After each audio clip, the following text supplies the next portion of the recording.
Unified 911, anong matutulong namin sa'yo? Anya ti maitulong miken ka po. Anong may tatabang ko sa imo? Unsay akong ikatabang nimo? Ngini makadabang na misal ka no?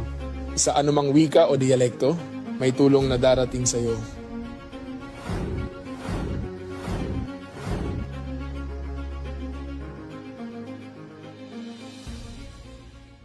Lilingkod sa bawat Pilipino at magbibigay ng tamang impormasyon para sa tahimik at maayos na Pilipinas. Police News Network, alagad ng batas, tagapagtaguyod ng balitang pulis, sandigan ng mamamayan, patnubay ng katotohanan.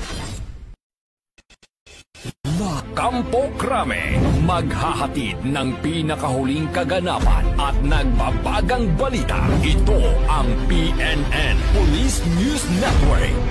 At ngayon, ang inyong mga tagapagbalita. Magandang araw, bagong Pilipinas. Ako ang inyong alagad ng batas, tagataguyod ng Balitang Pulis, Patrolwoman Sari Bernales. Maghahatid sa inyo ng tamang balita, kwento ng pulis at serbisyo para sa mamamayan. At ito ang PNP News Online, ang pangunahing balita ng Police News Network. Alagad ng batas, tagataguyod ng Balitang Pulis.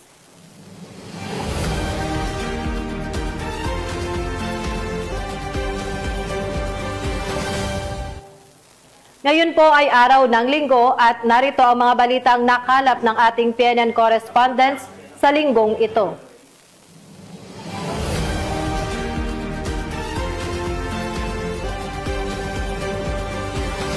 Upang mahasa ang kasanayan ng kapulisan pagdating sa law enforcement operation, nakiisa ang mga miyembro ng Pangasinan Police Provincial Office sa isinagawang Aerial Reconnaissance Mission sa pamumuno ng 702nd Infantry Brigade sa Pangasinan.